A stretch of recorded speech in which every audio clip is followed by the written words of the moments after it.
Milhões de pessoas, assim como você e eu, se divertiram bastante assistindo Meu Malvado Favorito 4.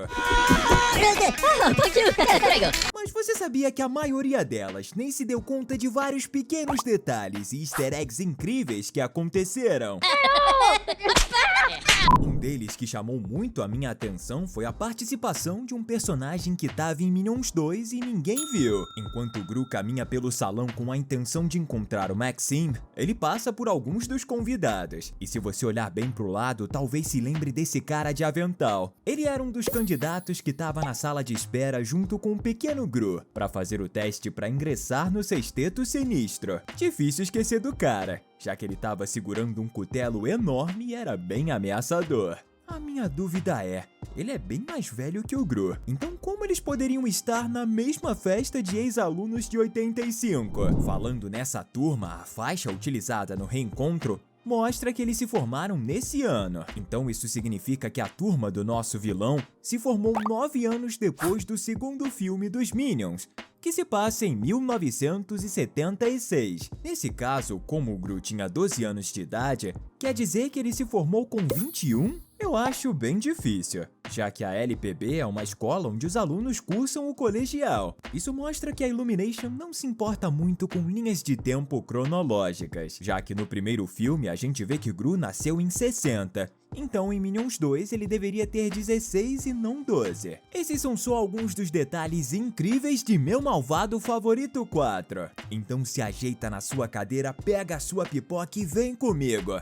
Tá começando mais um Team Videos! Quando Gru e sua família se mudam para a pacata cidade de Mayflower, a cena se foca no diálogo entre o Sr. Bundowski, Gru, Lucy e as meninas. Mas se você olhar para trás em cima do carro, vai ver que um dos Minions acaba ficando preso em meio às malas. Aproveitando a situação, um dos outros até tira uma selfie. Eu queria ver essa foto no Instagram ou no TikTok só pra curtir. Brilhante! Pelos trailers, a gente já tinha notado que na escola de vilões, vários detalhes são relacionados a símbolos de armas e explosivos, como o próprio emblema da escola. E vemos que na festa de ex-alunos a mesma coisa acaba acontecendo. Os pedestais na estrada do evento têm um formato de foguetes explosivos, e considerando quem estava promovendo o reencontro, talvez eles sejam de verdade. Quando os Minions estão na AVL, eles são colocados para fazerem várias coisas para a agência. E quando um deles está testando um dos atiradores de gancho,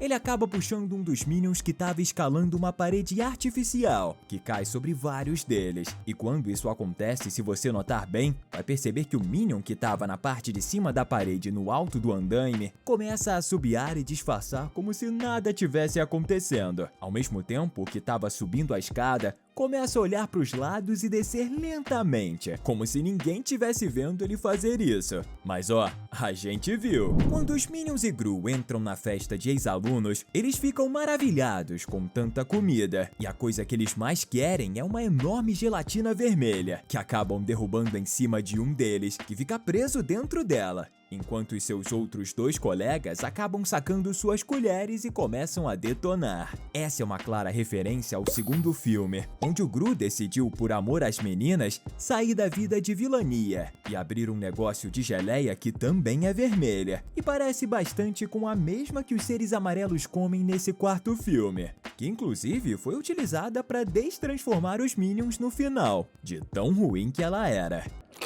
Um dos detalhes mais sutis que poucas pessoas notaram acontece nessa mesma cena. Quando um dos Minions fica preso dentro da gelatina, os outros dois tiram colheres de dentro dos seus ternos, o que cá entre nós já é bem engraçado. Afinal, quem leva uma colher dentro da própria roupa? O detalhe interessante tá no fato de que, se você reparar bem, vai perceber que o Minion mais gordinho tá com uma colher que é 3 vezes maior que o outro. Tá explicado porque ele é o mais redondinho. A gente sabe que você ama brincar, então confere esse brinquedo irado do Sonic pra você se divertir. É só clicar no link do primeiro comentário fixado e levar o seu pra casa. Um detalhe muito legal que ficou mais claro durante o filme é o fato de que na luxuosa roupa do vilão Maxime Lamal existem vários desenhos em formato de barata com contornos dourados, reforçando a paixão do personagem pelos insetos, que habitam os esgotos da cidade. Quando Gru e sua família chegam à nova residência, as meninas e os Minions sobem no andar de cima para verem seus quartos.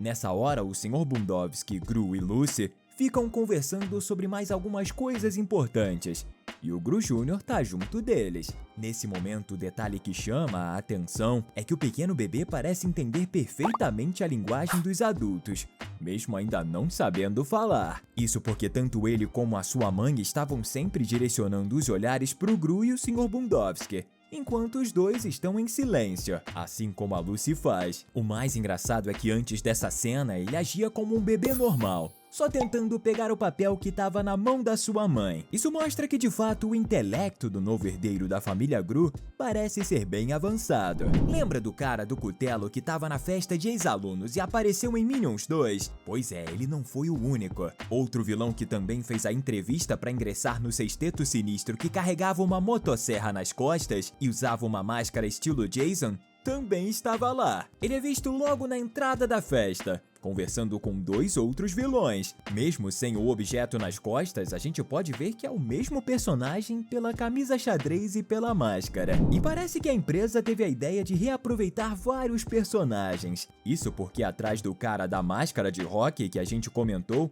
podemos ver outro vilão utilizando roupas egípcias. Esse é o mesmo mestre faraó em que os Minions acabaram derrubando uma pirâmide que a gente vê quando a história dos serizinhos é contada no primeiro filme. Toda vez que eu vejo essa cena da pirâmide, eu dou muita risada. Provavelmente na parte em que a gente vê o ônibus da AVL levando os Minions para a sede da Liga Anti-Vilões, você deve ter visto muita coisa ao mesmo tempo e não ter notado alguns detalhes. Uma das paradas que tá acontecendo é que um dos Minions está desentupindo a cara de outro. Então ele é? É.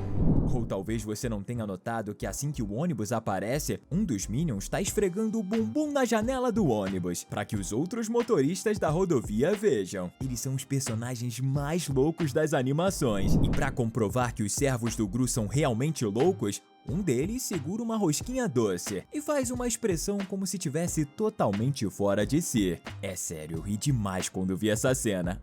Olha a cara que o Minion faz. Se você ama desenhos animados, eu tenho uma novidade incrível pra você. Lançamos um novo canal de quiz. Nele a gente vai testar nossos conhecimentos sobre desenhos e filmes favoritos, como Bluey, Peppa Pig e muitos outros. Vamos para uma jornada cheia de desafios, risadas e muita diversão com Wavy. Não perca tempo, se inscreva agora mesmo no link que tá na descrição, ou aponte sua câmera pro QR Code na tela e comece a jogar.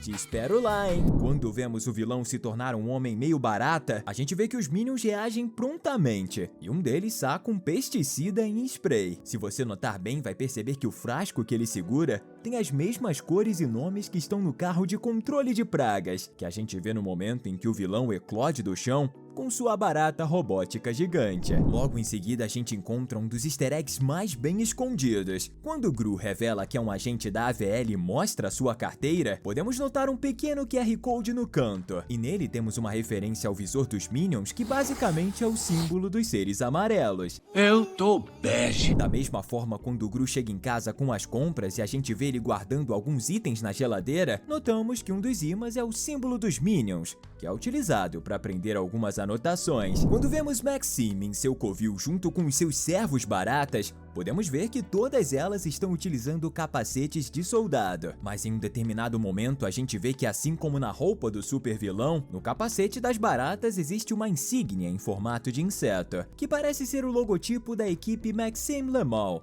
Assim como o Gru tem o seu G como marca registrada. Além disso, a gente também nota que uma das baratinhas que está utilizando um capacete tem uma pequena caixinha branca amarrada no artefato. Essa é uma referência aos soldados da Segunda Guerra que faziam o mesmo com maços de cigarro. Lembre-se, fumar faz muito mal para a saúde. E se tem uma coisa que eu gosto muito nos filmes da Illumination, é a sua riqueza de detalhes escondidos. Quando Maxime abre o seu plano maligno na mesa, ele dá um soco sobre ela, e a gente pode ver que existem duas baratinhas ali com ele na mesa. Note que quando ele faz isso, uma das baratas fica de barriga para cima, e não consegue desvirar. Uma referência a mais ou menos a mesma coisa que acontece na vida real, já que quando uma barata fica nessa posição, ela dificilmente consegue se levantar. Vem cá, se você nunca viu isso, dá uma olhada aí no seu chão agora, porque eu acho que eu acabei de ver uma passando no seu pé. Se não passou, é porque eu me enganei. Mas o que eu com certeza não tô enganado é que esses 2 vídeos que estão aparecendo pra você agora são muito bons. E no seu lugar eu assistiria os 2. Conselho de amigo, beleza? Depois coloca nos comentários qual deles você mais gostou. Te vejo no próximo vídeo. Valeu!